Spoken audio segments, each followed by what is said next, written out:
Good morning. Let me commence the opening ceremony. My name is Mariusz Zubek, and together with Professor Dariusz Partyka, we serve as the chairperson of the Hypercomplex Seminar Conference. We are delighted to welcome you at the 23rd edition of this series, which was initiated by the Professor Milan Łabęnowicz. The conference enjoys at the honorary patronage of His Magnificence, Director of the Łódź University of Technology, Professor Krzysztof Jóźwik, and the Senator of the Republic of Poland, Professor Józef Zając. We would like to highlight that this conference has been established through the collaboration effort of the Institute of the Physics and also the Faculty of the Technical Physics, Information Technology and Applied Mathematics, the Department of the Microelectronics and Computer Science, together with the Faculty of the Electrical Electronics, Computer and Control Engineering, and with the Center of the Mathematics and Physics. Additionally, with contribution from the John Paul II Catholic University of Lublin and the University College of Applied Science in the Helm. The conference also enjoys the patronage of Madame Joanna Skrzydlewska, the Marshal of the Łódź Voivodeship, and the company IQS and IQM. The conference is also held under the honorary patronage of the Department of the Solid State Physics in Faculty of Physics and Applied Informatics at the University of Łódź and the Łódź Scientific Society. The organization committee comprises 6 members: Dr. Małgorzata Nowak-Kęczyk, Dr. Renata Długosz, Dr. Andrzej Michalski, and Dr. Krzysztof Pomorski. And Professor Mariusz Zubek. Yes. And Professor Mariusz Zubek. And Professor Dariusz Partyka. Yes. So, I will repeat the voice now. Just a few words. Professor Maria Łabęnowicz, the widow of late Professor Łabęnowicz, who founded the whole conference and thanks to whom we are here today. Professor Maria has always been accompanying Professor Łabęnowicz in his travels, in his conferences. She isn't here with us because of state of health, but she wants to deliver her warmest wishes, and she's very happy to learn that the conference is going on. So all the best for you, to all the participants and all the organizers, everyone. So happy conference, everyone. Thank you. Now we would like to ask Professor Dems for several words.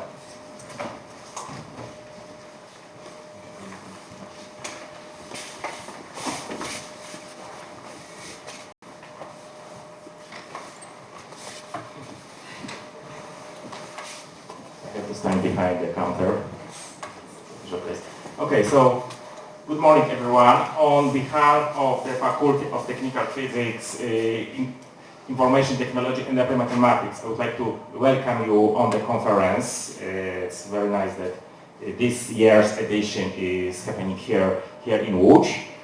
And actually, I think this is a very multidisciplinary conference, which is good, because I see plenty of subjects covering both physics, electronics, artificial intelligence, and mathematics, and of course mathematics. Yeah, so absolutely all the most, I think, modern and trendy science that's right now, I think, will be shaping the future society.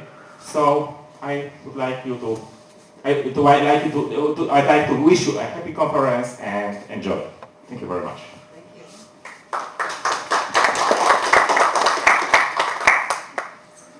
Okay, I would like to ask Professor Paweł Caban for chairing the conference for the first session. Paweł, co mam nas? is with us.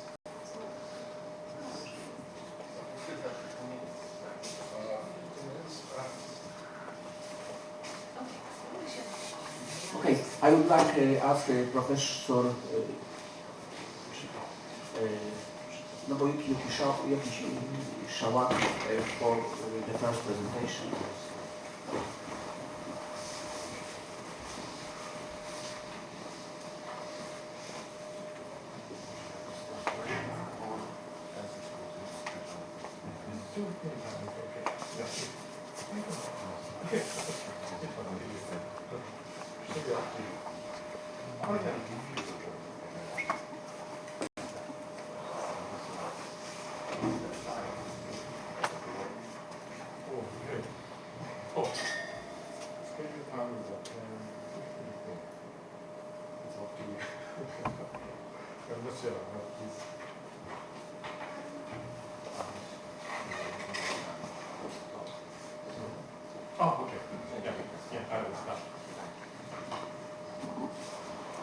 Recording in progress.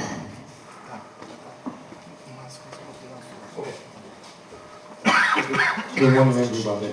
And my name is Nobuyuki Yoshikawa from Yokohama National University. And actually, this is my first visit for me to come to Poland. I was very excited about that. So I can see lots of different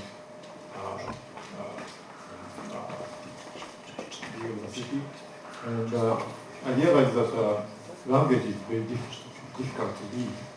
So I'm very confused about how to pronounce the names of ways. But anyway, I enjoyed this day very much. So maybe we should come off this slide.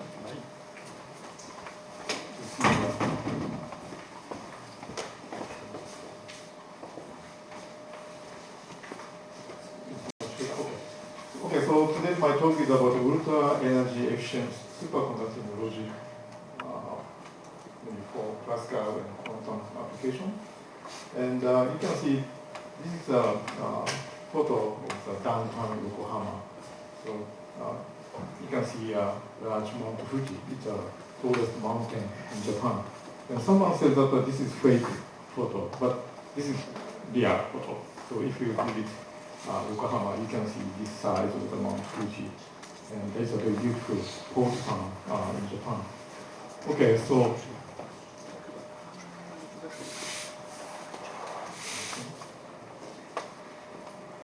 this is sorry. Could you erase this one? Because we cannot read the title. So is it possible to use maybe?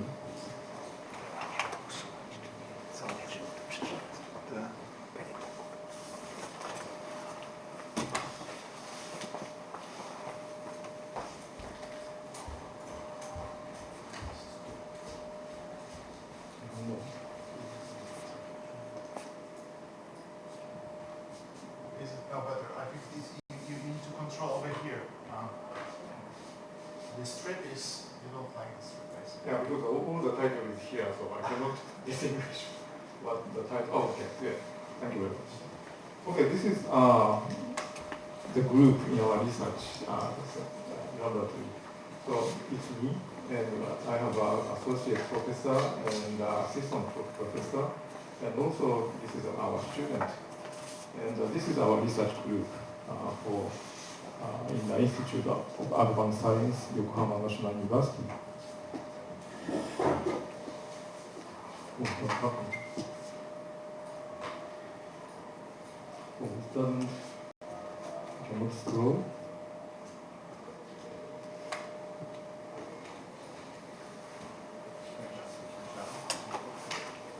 This one? Okay.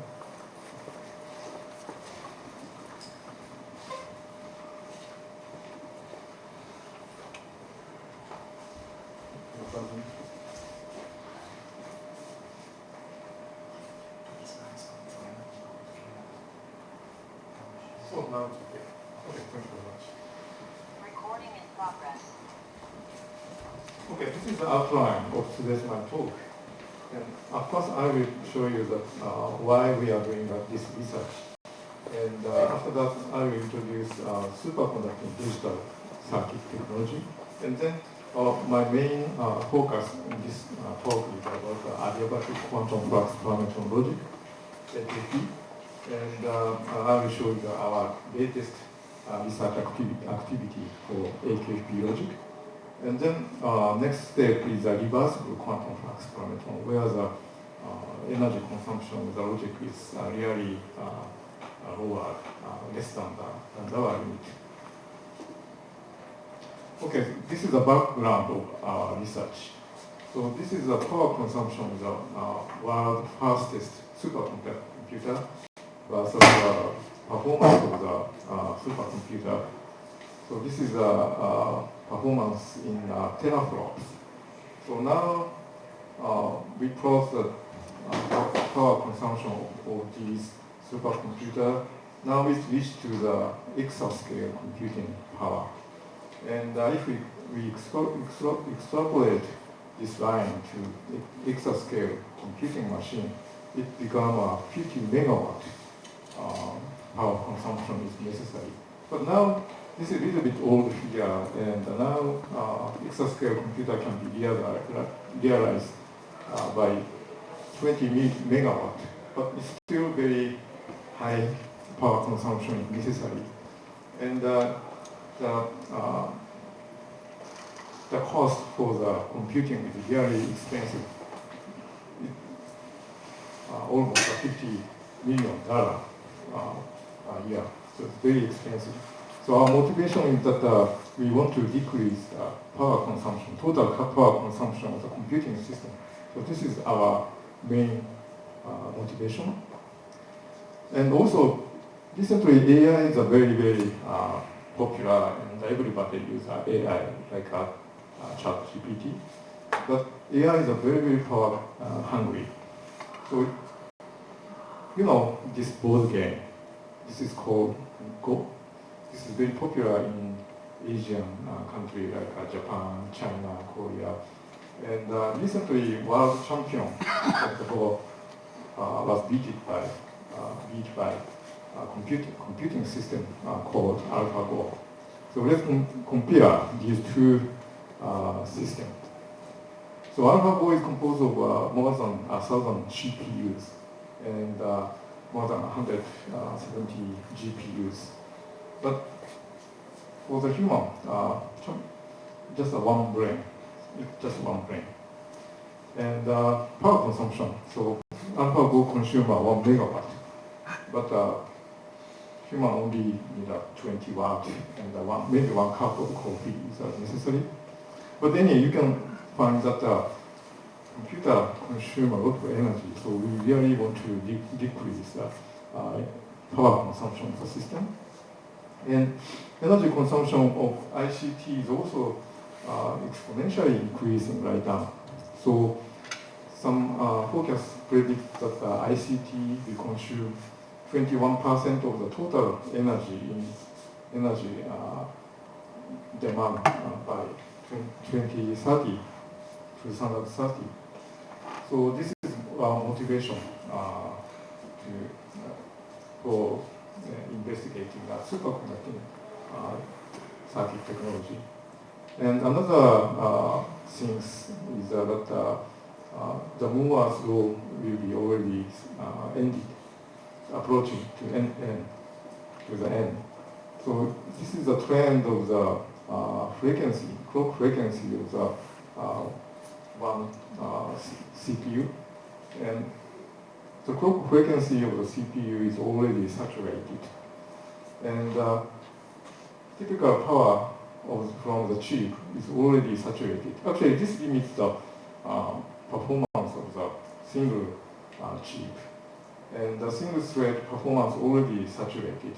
So even we decrease the feature size of the CMOS semiconductor logic gate, there's some saturation effect appear.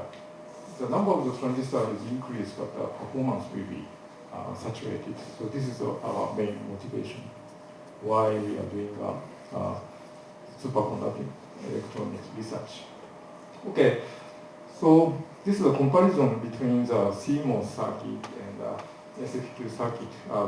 This is the main technology for superconducting ASI. In the case of CMOS circuit, we use a charge as a logical bit. So Q, if we have a charge, this represents 1. And if there's no charge, this is 0. And switching energy is represented by this equation, Q times VDD. VDD is a source voltage. Okay, in the case of the SFQ circuit, so SFQ is a single flux quantum appear in a superconducting loop. So if we have a single flux quantum given by this value,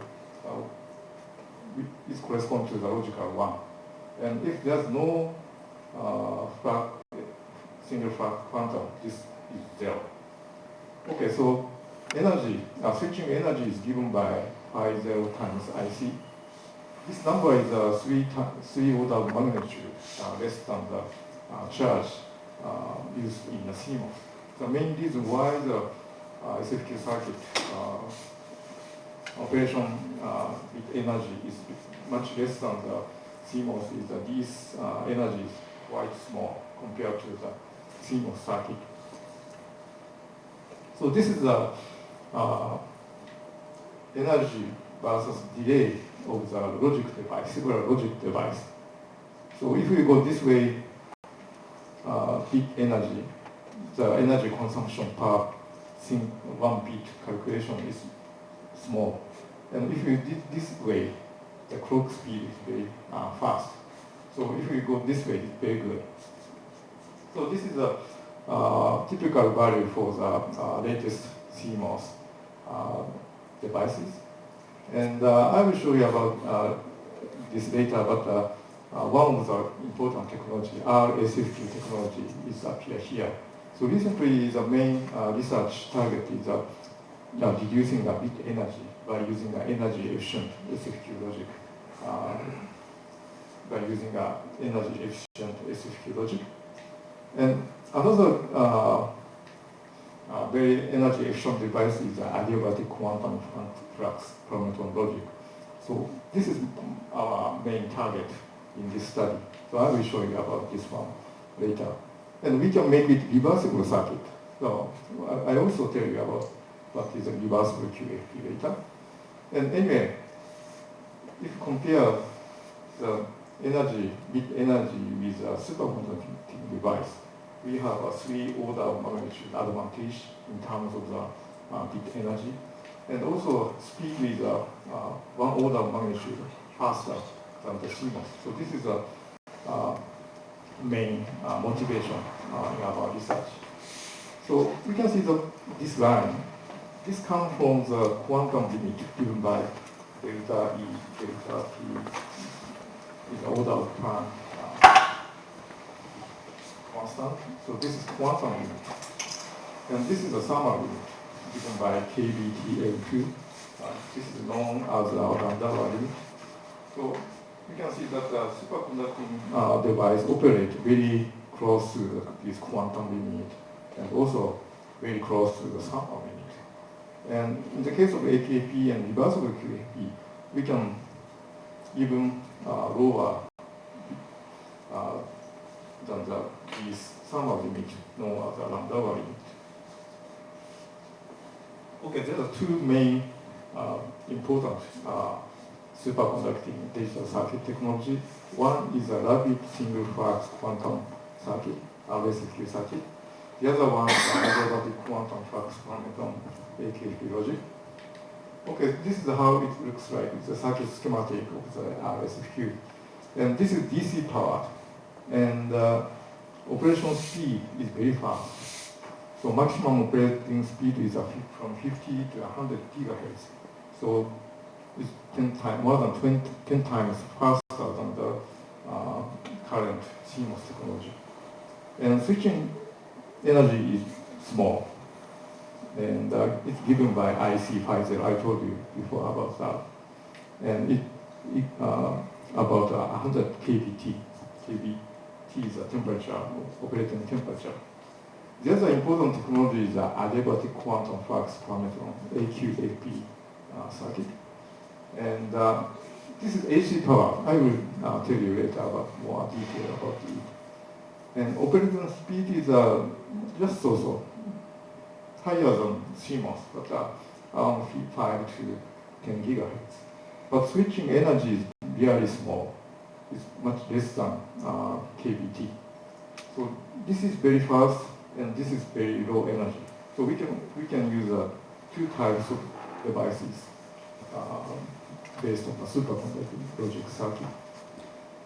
At first, I will tell you what is the RSFQ circuit. So this is the physical structure of the RSFQ circuit. Here we can see the resistance junction, and this is superconducting wire, and we have a large superconducting ground plane. This is a plane of the superconducting metal. And if we apply sharp voltage pulse, single flux quantum enter to this loop, and it is quantized. And if we apply bias current, constant bias current, due to the Lorentz force, it goes this way. So it rapidly propagates from hole to hole. So this is operation mechanism of the RSFQ circuit. Okay, so this is the equivalent circuit of the RSFQ circuit. So this inductance is comes from the superconducting wire. The superconducting wire itself is inductance. And this cross represents a resistance junction. And constant current is applied from this resistance. And if we apply sharp voltage pulse, the single flux enters this loop and propagate along this direction. So we can use this one, this single flux as a logical bit. If there is a single flux, we say this is 1. And if there's no single SFQ, we say this is 0. And you can see that voltage pulse is very sharp, whose amplitude is around several hundred microvolt, and the pulse width is about several picoseconds. So it's very sharp, small voltage pulse. And there are several milestones. And this is some high frequency demonstration of the T-flip-flop, which operate at up to 770 gigahertz. So it's quite operating frequency is quite high. And our group, Yokohama National University and Nagoya University, demonstrated 8-bit microprocessor which operate at, I forget the exact number, but around 50 gigahertz. So microprocessor was already demonstrated. Okay, so let me more detail about RSFQ logic circuit. So again, this is the equivalent circuit of SFQ circuit. So here you can see a superconducting loop. And if there is a SFQ, this corresponds to logical 1. And if there's no SFQ, this corresponds to logical 0. But we cannot say this is 0 because we don't distinguish there's no flux or not. So in the RSFQ logic style, we apply clock to every logic gate. And if single flux quantum arrive to the gate between these clock periods, we say this is 1. And if there's no flux arrive, we distinguish this is 0. So in general, all RSFQ circuits need a clock, SFQ clock, and we can judge this is 1 or this is 0. So this is basic RSFQ logic style. And our group already demonstrated RSFQ, for example, A50 microprocessor, and this is the architecture, and this is a cheap photo. So it's a very small, small FFT system, just a 8.7 bit CL RS50 FFT microprocessor. But you can see that if you apply these sinusoidal input, we can get FFT output. And it operates at 47 gigahertz. So even this is very small size, we could demonstrate the operation of the RS50 microprocessor, RS50 processor. And this demonstration comes from the Nagoya University in Japan. And they designed some microprocessor with some data memory and instruction memory. And they demonstrated some program by using these RS50 microprocessor. And total junction number for this system is about 11,000 JJ. And this is the result of the clock frequency versus operation margin. So this is operation region. So this is a bias margin and a bias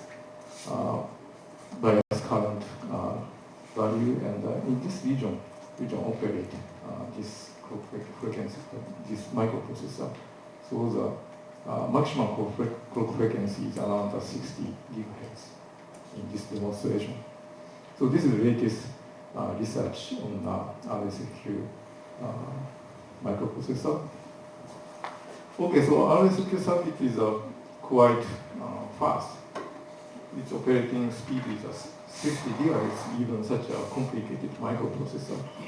But if you think about the energy diagram of this system, this looks like a washboard-like potential this system has.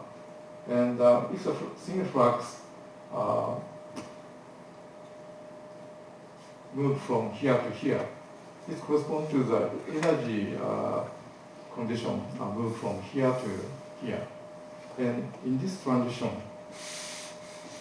some energy consumption appear. So this is represented by phi zero IC. I already told you about that. But so we want to decrease this energy consumption per this switching operation. But there's some thermal noise, and if you reduce this value, there's some spontaneous error due to the thermal noise. So we cannot decrease this potential height less than maybe 20, 50 kVt. So this limits the minimum energy consumption of this system. So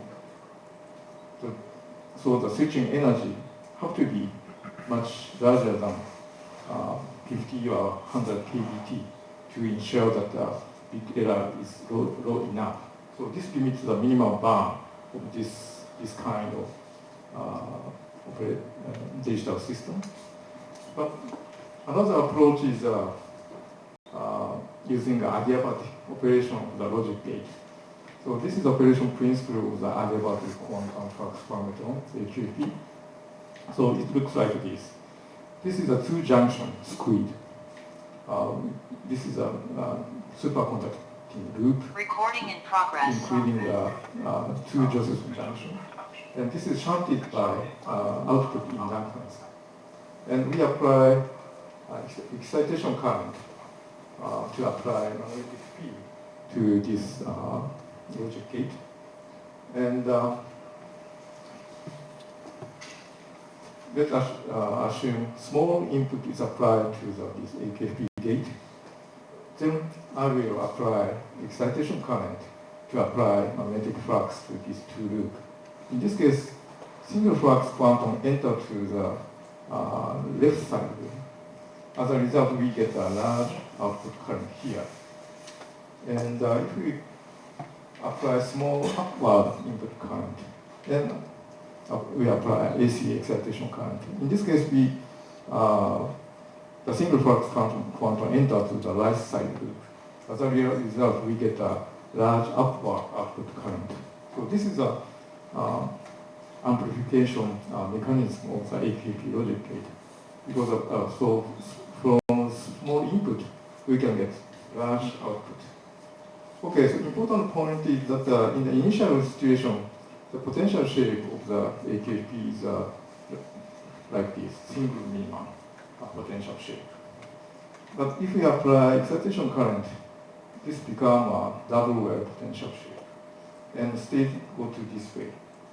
And important point is that in this transition, there's no sudden state change. So we can adiabatically move this state to 0 to 1. So this is main operation mechanism. And this is potential energy of QAP. The potential energy of the QAP is given by this equation. And important parameter in this circuit is that beta L and beta Q. Beta L is this one, loop inductance, normalized loop inductance. And beta Q is output, normalized output inductance. So these two parameters is very important. And phi E, phi S is a normalized excitation current and normalized input current. So by using these parameters, we can represent the energy of this system. Okay, so this is this axis is a phase, average phase of these two junctions. And this axis is a normalized excitation current. So we will start this point. So we gradually increase the excitation current. So the junction phase go this way and go back this way. So this point corresponds to the initial state. It have a single minimum potential shape. And if we gradually increase the excitation current, it gradually change to the double minimum shape like this. And if we decrease the excitation current, it go back to the initial state. So you can see that in this state transition, there's no sudden state change. It's very smooth. Okay, so this is the case when the beta L, beta Q is relatively small. This inductance is small enough. We have such an adiabatic state change. But if this number is a little bit larger like this, we can see that if we increase the excitation current, it's sudden system state change. And if we decrease, there's another sudden decrease. And we have a hysteresis here. So it induces a non-adiabatic circuit operation. Okay, another important parameter is a Macamba parameter. Macamba parameter is a quality factor of the Josephson junction. And usually we add some shunt inductance, but if we remove the shunt inductance, we can increase the Macamba parameter, which means that the quality factor of this junction is good. In this case, even we increase the quality factor, there is a smooth change of the state. Okay, so this graph shows that the bit energy versus lifetime of the excitation current. So if we go this way, we gradually increase the excitation current. So you can see that this is a case when the this condition is a non-adiabatic case. In this case, even we slow down, slowly increase the excitation current, the switching energy is the same because the switching energy is determined by the hysteresis loop. But in the case of adiabatic operation, we can decrease the bit energy proportional to the lifetime. So if we slow down the operation speed, we can decrease the switching energy of this logic gate. So this is the adiabatic operation. And this is the case when we increase beta C. High quality Josephson junction is used. We can also decrease the switching energy of this logic gate. And you can see this is a KBT AM2, known as a lambda volume. So even we decrease the energy consumption of this system lower than the lambda limit, it operates correctly. So this is something like a reversible logic gate. But one question is that how is a bit error rate? Because switching energy is quite low, but we have to check the bit error rate is low enough or not. Okay, so this is a bit error rate by changing the bias current for the AKP logic gate. Okay, so this is a case when the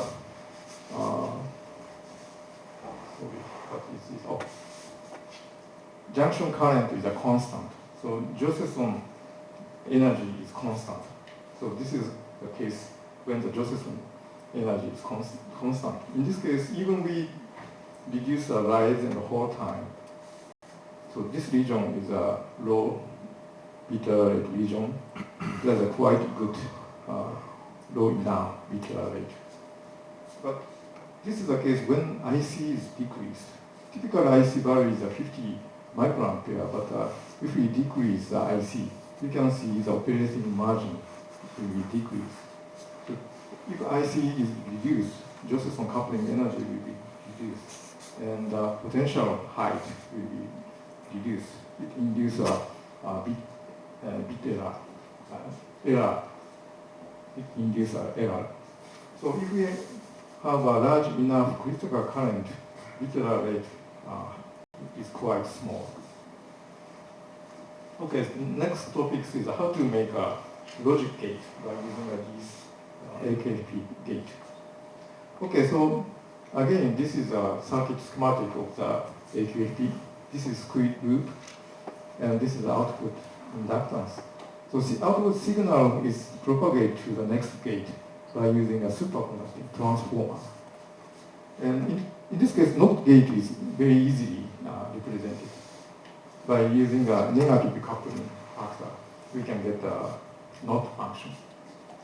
And logic gate, basic logic gate is a majority gate. In this case, we use a 3 AKP buffer whose output is connected like this. So in this case, if 2 input of 3 input is 1, we get 1. And 2 input from the 3 input is 0, we get 0. So this is a majority gate. Okay, if we replace this buffer with a constant gate is made by using a asymmetric inductance. So in this case, we can get, every time we can get 1 or 0. So we can make a constant gate, and we can replace it with a NOT gate. So by replacing this buffer gate, we can get any types of Boolean logic. So any logic gate can be realized by using this technology. Okay, so we made we fabricated this circuit by using AIST HSTP process. AIST is a national institute in Japan, in Tsukuba, and we collaborate with them. So we can make we can use a 1, 2, 3, 4 superconducting metal layer Josephson junction process, which is made by niobium in the junction. And how logic gate it looks like. So here we have a Josephson junction, and this is a superconducting loop, and this is the excitation current. And output transformer looks like very big, because to make a large enough coupling, we have a large area for that. And the NOT gate, constant gate, can be looks like similar to the buffer gate, and this is a majority gate. Okay, so this is one this is library for making a large scale circuit. And recently we collaborated with MIT Lincoln Laboratory, and we could use MIT Lincoln Laboratory Josephson integrated process. We can use in this process we can use 8 metal layer and a niobium Josephson junction whose critical current density is 10 kiloampere square centimeter. Okay, so by using this kind of large number of the layer, we can make this feature size very small compared to the previous AIST process. So now we can use such a fabrication process. So we can see that now this is open for the world. So if you want to use this process, you can buy this chip. Okay, so this slide shows how the AKP logic was designed. So, okay, we make an array of the logic gate in this direction. And in this array, we excite this logic at the same time. And at first, we may place each logic gate like this. Then we will make connection wiring between this logic gate. And finally, we make a connection with the excitation line. So by using this logic style, it's very similar to CMOS logic design. We can make a large-scale logic circuit. And finally, we will make transfer it to the physical layout.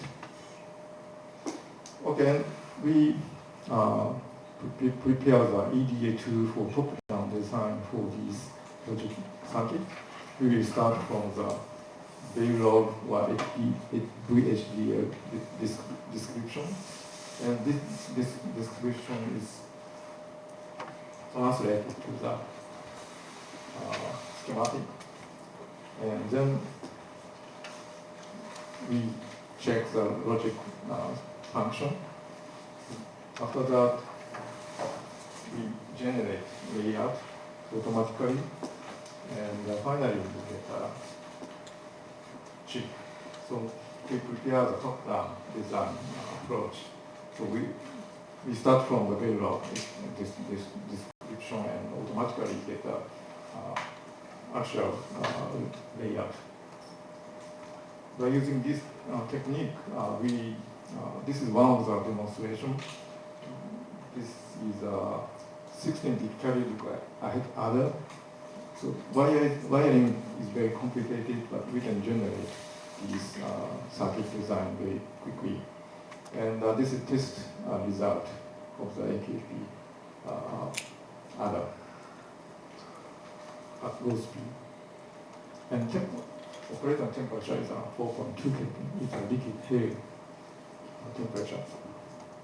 Okay, so next topic is the present research activity on AKP logic.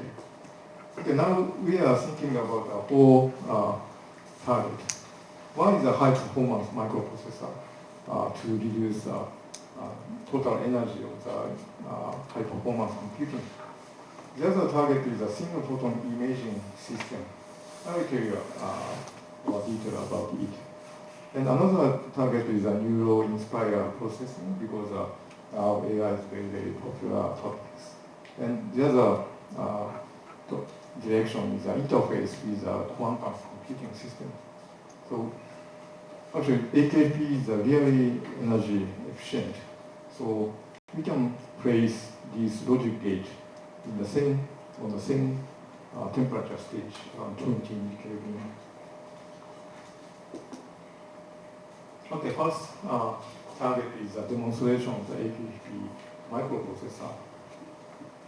So we designed a 4-bit very simple RISC microprocessor based on RISC architecture. So this is composed of instruction decoder, with star file, ALU, and controller, and that contain, let's see, about 20,000 processing junctions. And our target frequency is a 5 GHz operation. And okay, this is a photo of the fabricated chip. So this is rich file, and this is here you can see a data path and controller. and we tested this function, and yeah, it operates correctly, and this is an input program, and we get the output data, and it operates correctly at those speed. And we made a high-speed test for this chip at 2.5 gigahertz. Unfortunately, it doesn't operate at 3 gigahertz due to some process variation, but we demonstrate this data bus at 2.5 gigahertz. But in other circuit, we can demonstrate 5 gigahertz or 10 gigahertz operation for this in the other circuit. Another direction of this circuit application is for some superconducting single photon imaging system. Okay, so superconducting devices are very high sensitivity to the single photon detector. Even a single photon we can detect. So our next target is making an imaging system.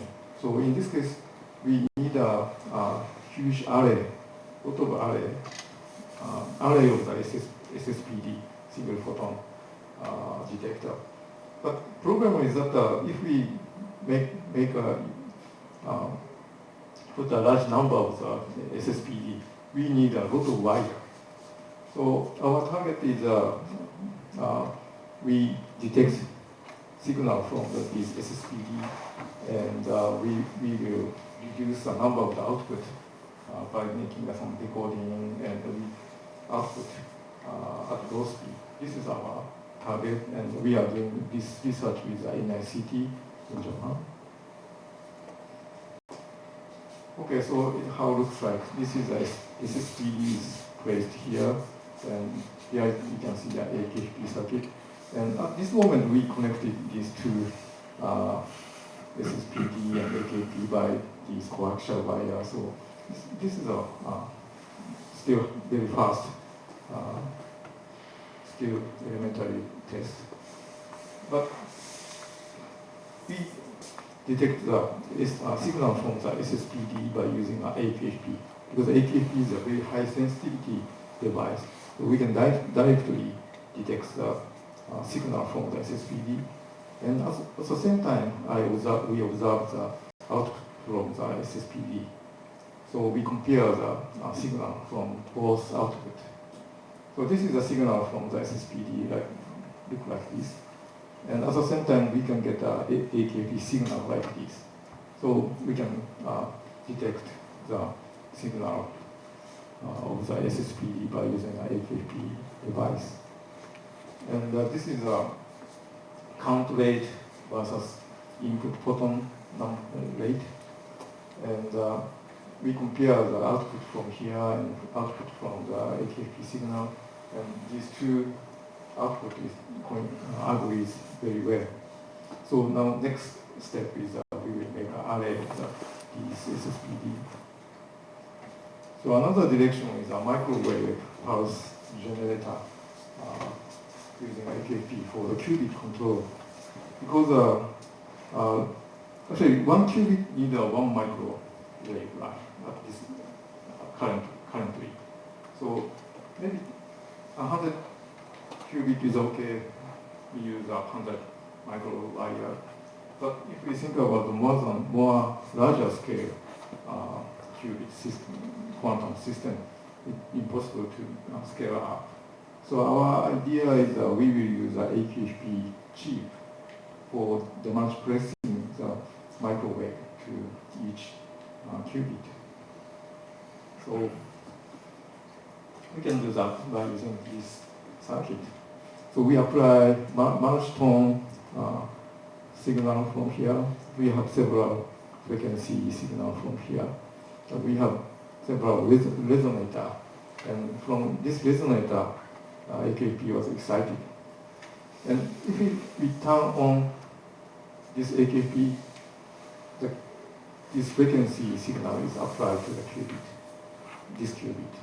And if we turn on this AKP switch, this frequency signal is applied to this qubit. So we can the multiplex this signal microwave to each qubit. And yeah, this is output signal to each qubit.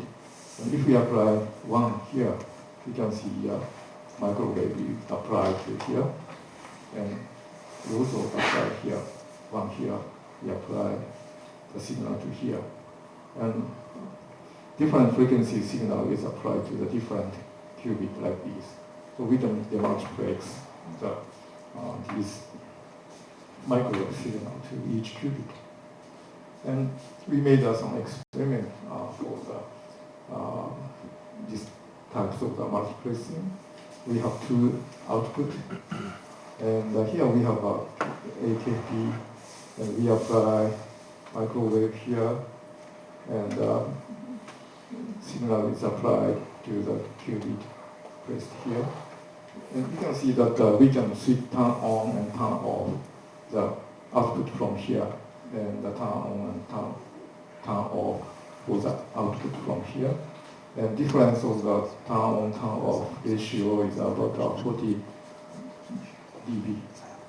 And important point is the power dissipation is quite low because AKP is a very energy efficient logic. So power dissipation is about 50 picowatt per qubit.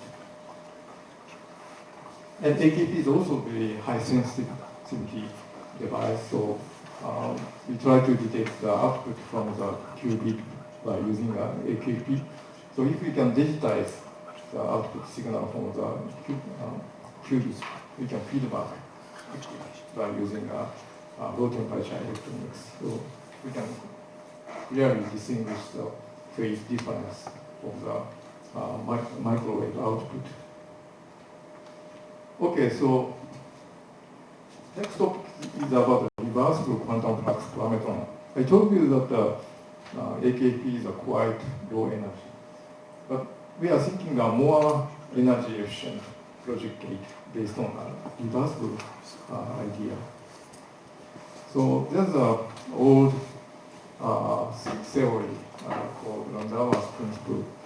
So in this principle, equivalence between the thermodynamic entropy and the information entropy is equalized. And for the computation which reduces information entropy, the minimum bit energy is determined by the KBT ln2. So if the logical information entropy was changed, there's a minimum bound of the energy in computation. But for the computation conserving the information entropy, there's no minimum bound. So we can reduce the energy by slow down the clock frequency. Okay, so, but in relation of the result in computation, the bit energy is consumed. So this is a very old but predicted concept. Okay, so for making a reversible computing, in reversible computing, there is no minimum bound bit energy. I told you about that. And requirement for the reversible computation is that first necessity is logical reversibility. So logical reversibility looks like this. So this is example of the Frederick gate, and this is the truth table. So truth table have to be injective function. So this is one-to-one relationship have to be satisfied. Another important requirement is physical reversibility or thermodynamic reversibility. So in this case, if we apply some data to the input, and if we apply the output from the to the this logic gate, we can get an input. So time reversibility or physical reversibility is necessary for making this reversible logic. So we can make the reversible logic gate based on AKP. So this is how it looks like. So we use a 1, 2, 3, 4, 5, 6 AKP gate, and we connect it like this. Okay, so truth table is injective, so it's one-to-one relationship is satisfied. and there's no change of the information in entropy. And we can make a time reversibility. So we will input 101 from this input, and we clock in this order. At first we clock here, and next we clock here. So we get 010. And if we apply 010 from the output, and we clock this one at first, and next this one, so we get 101. So this is time reversibility satisfied. So this is reversible circuit. And we demonstrated reversibility of this logic gate. So we place the reversible QFT gate here. And the physical layer is completely flipped. So this is completely flipped. And we detect the output. So if we apply 101, we get 100. We get a 100. So input is a same signal from the input is up here. This means that physical reversibility is satisfied in this system. And we calculated energy, bit energy consumption of this system. And this is a bit energy dissipation versus rise time. So you can see that we can reduce the energy of this logic gate less than Landauer limit. So we can, there's no minimum energy bound in this logic gate. And now we use fabricate several this reversible logic gate to reduce the energy consumption of the superconducting logic circuit. And this is an 8 word by 1 bit RSQ, RQFP, register file, and it operates very well. And this is a calculation result. We can reduce the reversible register file by decreasing the clock frequency, and the energy consumption can be less than this Landauer limit in calculation. And we demonstrated the correct operation of this logic gate. Okay, so now let me summarize today's my talk. The latest advancement in superconducting integrated logic circuit technology were presented. There are two important approaches in a superconducting logic circuit. One is the RSQ circuit. It quite operates at high speed. And AKP circuit, it operates quite low energy. So we have two very fast and low energy circuit in superconducting technology. So we can make a combination of this logic gate in the purpose, depending on the purpose. Okay, current research activity using AKP technology were introduced. And our target is a high performance computer leader circuit called the superconducting sensor arrays, and the control circuit called the quantum computer. Okay, and additionally, we show the more energy efficient logic circuit technology, which is a reversible QFT, and we can reduce the energy consumption of the digital circuit much less than Landauer limit. Okay, thank you for your attention.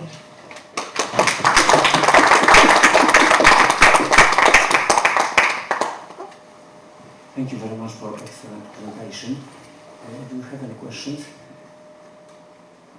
So I have one question. So actually, you talk about the energy efficiency, especially your first part, and as I understood, you had a result of up to joules per operation per bit, which are quite impressive. However, it requires superconductivity, which means low temperatures. So what would be the gross energy consumption, considering also the energy used for cooling? Yeah. So every time people ask us about what the overhead of the cooling. So it depends on the size of the computing system. So if we assume a large-scale computing system, maybe we multiply 300 times because if we at 4 Kelvin, if we control 1 watt, in room temperature we need 300 watt. But if the size of the system is very small, we have to multiply 1,000. So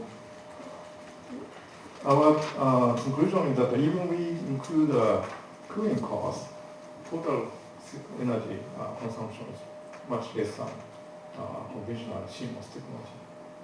That's what we are thinking about cooling cost. Next question.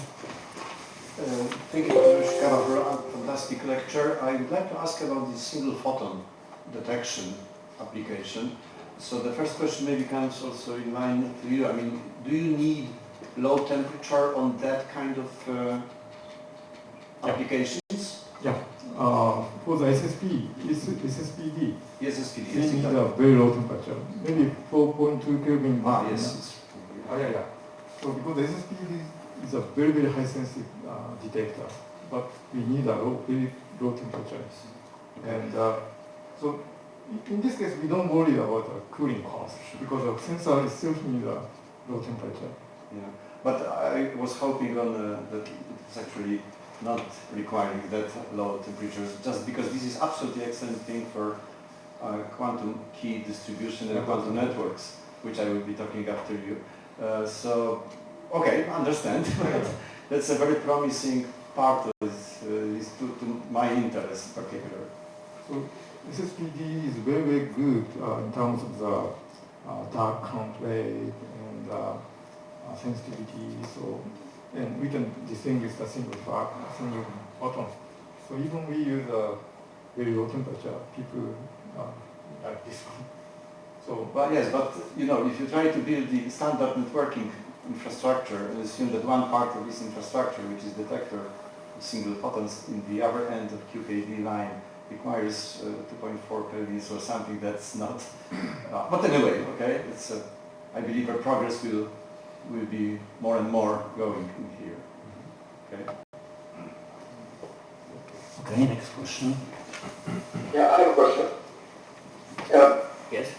Yes, so regarding materials, have you considered using high temperature superconductors operating at 77 kelvins?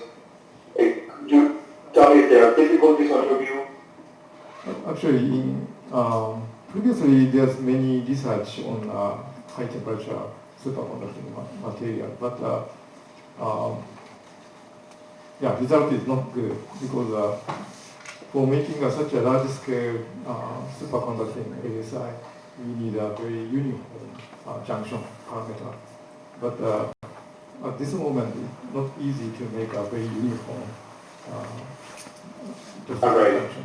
So maybe if someone make a breakthrough in fabrication technology in the high temperature material, superconducting materials, yeah, we can use high tissue material. But at this moment, the process variation is very large for making a large scale digital circuit.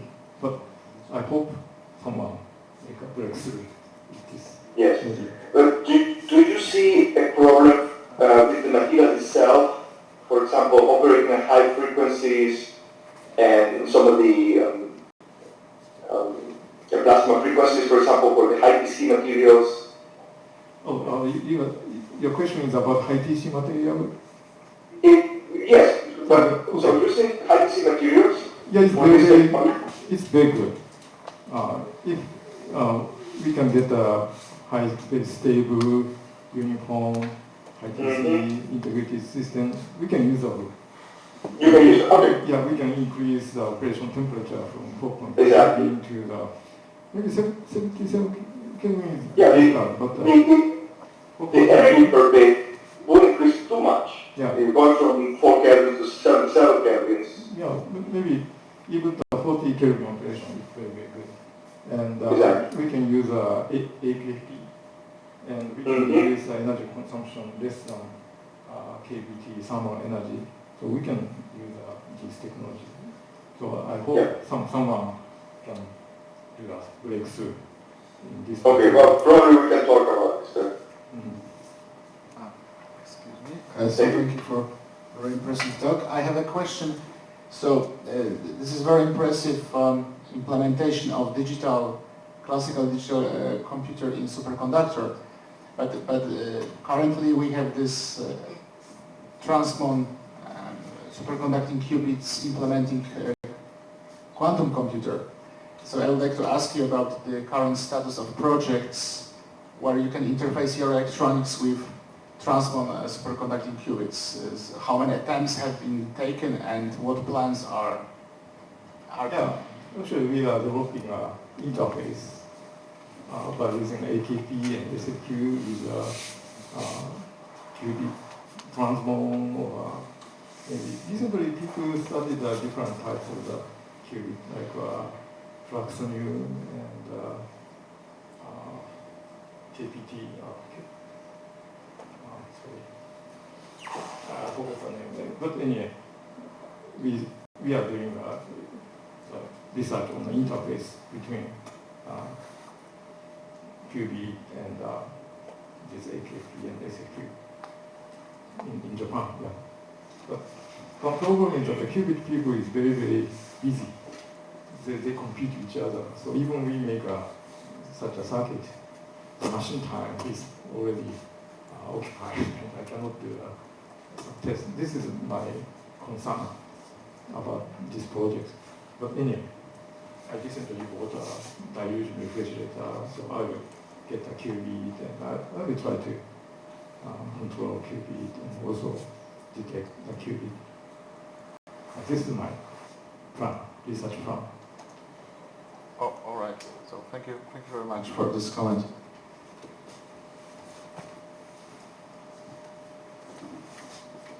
Thank you. Next question.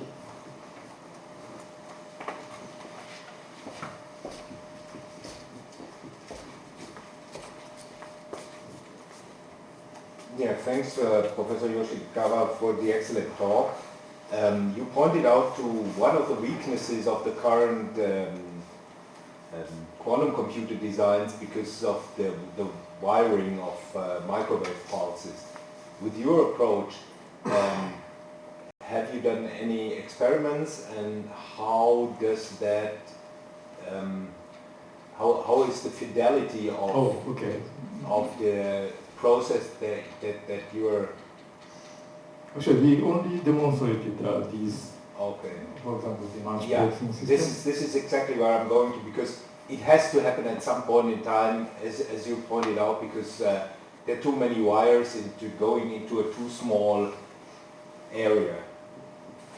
Yeah, but we just demonstrated this part. But next step is we have to make a connection between these, the multiplexer plus qubit. But I didn't do testing and we didn't measure the fidelity yet. But this is the next step. But one problem is that the qubit people is also very busy with their research. So we have to negotiate how to make such an experiment. But I hope we will soon make some demonstration in this system. Okay, thank you. Thank you. Next question. Okay, maybe I will ask. I have a question about the adiabatic QFP gate. After each gate, we have a little changing in the output signal. So the signal is measured. For example, the ringing. Do you have any gates for signal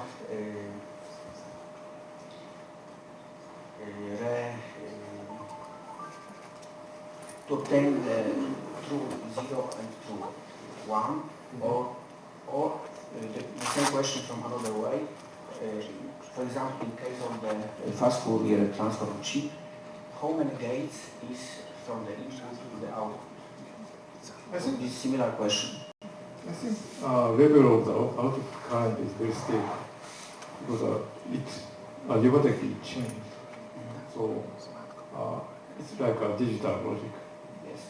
1 and 0 is very stably changed. And you can see these output is stable. Yes. Yes. Yes. Yeah. But but do you have something for signal regeneration for after, for example, 100 gates in the path? So gate itself have reproducibility.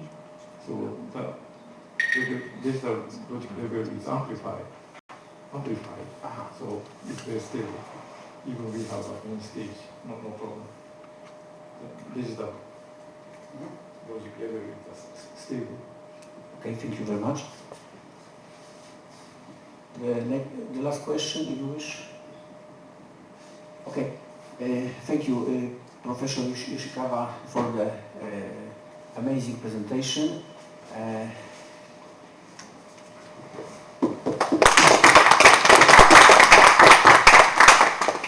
The next presentation will be after 10 minutes, so now we have the short break.